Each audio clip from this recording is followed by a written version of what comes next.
தனுர் ராசி மற்றும் லக்னக்காரர்களுக்கு இந்த ஆகஸ்ட் மாத பலன்கள் எப்படி இருக்கு? ஸ்டில் ராகு 3ஆம் இடத்துல இருக்கிறாரு. 4ஆம் இடத்துல வந்து சனி வக்ரகதியில இருக்காங்க. 3ஆம் இடம் ராகு என்ன பண்ணும்? தேவையில்லாத நட்புகள் மூலியமாக பிரச்சனைகள்.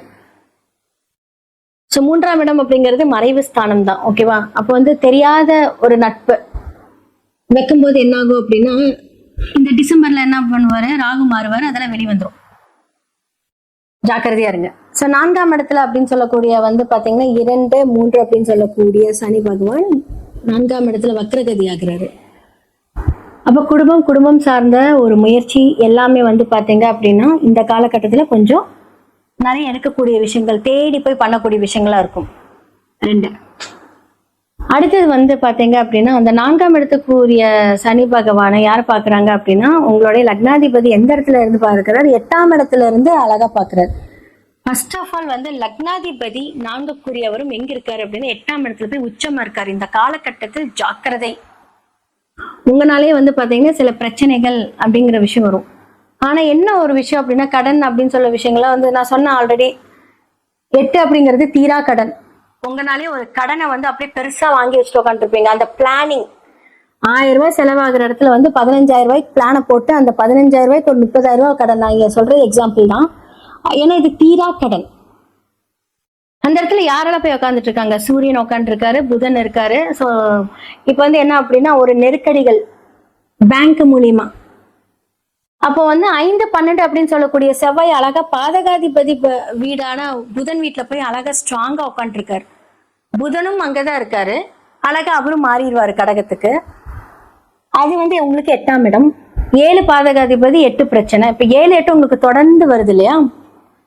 அது ஒரு புதன் வீட்டுல இருக்கும்போது தனுர் லக்னக்காரர்களுக்கு கொஞ்சம் ஃபேவரபிளா இருந்தாலும் ஆனா மற்ற கிரகங்களோட சூழ்ச்சிகள் அப்படிங்கிறது இருக்கு. அப்ப குழந்தைகள் மூலியமாக சில ப்ராப்ளம்ஸ் ஃபேஸ் பண்ணுவீங்க. 5ஆம் இடம் அப்படிங்கிறது குழந்தைகள். 5ஆம் இடம் அப்படிங்கிறது வந்து குலதெய்வம். இந்த காலகட்டத்துல குல தெய்வம் போலாமான்னு கேட்டா அந்த கோவிலுக்கு போகக்கூடாது. 5ஆம் இடம் அப்படிங்கிறது பிளானிங். மனசுக்கு பிடிச்ச விஷயங்கள் செய்யறது 5ஆம் இடம். நீங்க மனசுக்கு பிடிச்ச விஷயங்கள் செய்வீங்க, அது பின்னாடி பிரச்சனையா போய் முடியும். அதுதான் வந்து நான் சொல்றேன். ஏன்னா 7ஆம் வீடு புதனோட வீடு. புதன் வீட்டுல இப்ப செவ்வாய். அப்போ செவ்வாய் வீடு கொடுத்த புதன் வந்து 8ல. அப்போ வந்து என்னன்னா உங்களுடைய இந்த காம்பினேஷன் வந்து பாத்தீங்கன்னா நல்லா இருக்கான்னு கேட்டா நோ. அதைத்தான் நான் சொல்றேன். ஸோ 9க்குரிய சூரியனும் என்ன ஆகும்? 8ல இருக்கு.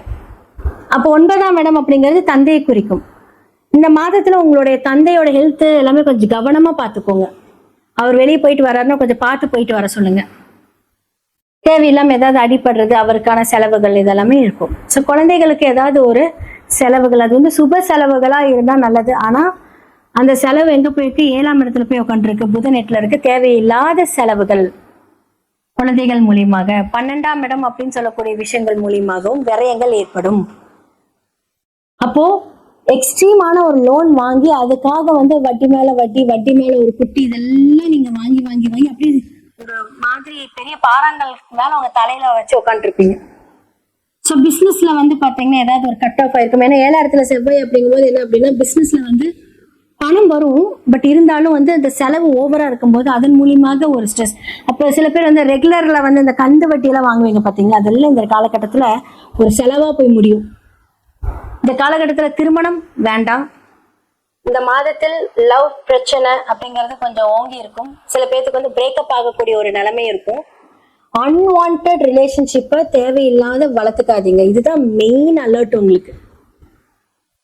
ஏன்னா 3ஆம் இடத்துல ராகு வந்து பாத்தீங்க அப்படின்னா அந்த அந்த ரிலேஷன்ஷிப்பே வந்து ஒரு பேடா தேவையில்லாத சிந்தனைகளை சிந்திக்க வைப்பாரு. அப்ப இப்ப இருந்தே அதை வந்து கொஞ்சம் அலர்ட்டா கண்ட்ரோல் பண்ணிக்கோங்க. ராகு மாறும்போது பிரச்சனைகளும் வரும். ஸோ இதெல்லாம் ஏன்னா ஆல்ரெடி வந்து உங்களுக்கு அதிர்ஷ்டம் சனி 10ஆம் பார்வையா உங்களுடைய லக்னத்தை பாக்குறாரு. ஸோ ஜாக்கிரதை, அவ்வளவுதான் நான் சொல்லுவேன். முடிஞ்ச அளவுக்கு வந்து புது டெசிஷன், புதுசா ஏதாவது ஒண்ணு பண்றது அப்படின்னா இந்த மாதத்துல கொஞ்சம் கண்ட்ரோலா இருங்க. பணம் வருது, அதை சேவ் பண்ணி வைங்க. கரெக்டா அந்த உங்களோட லோன்ஸ் எல்லாமே இது பண்ணுங்க. இப்ப நீங்க வீடு கட்டுறீங்க அப்படின்னா உங்களோட வீடு, இப்ப நீங்க செவ்வாய் அப்படிங்கிறது பூமிக்காரகன் வீடு, பெருசா ஒரு வீடு கட்டுறீங்க அப்படின்னா அந்த டாக்குமெண்டேஷன் ப்ராப்ளம், நினைச்சு பார்க்கக்கூடிய அந்த பணம் வராது, எக்ஸ்பெக்டேஷன் அமௌண்ட் வராது, அதுக்கான ஒரு ஸ்ட்ரெஸ் இதெல்லாமே இந்த காலகட்டத்தில் கொடுக்கும். முடிஞ்ச அளவுக்கு உங்களோட சுய ஜாதகத்தை பார்த்து அதை சரி செய்துக்கோங்க.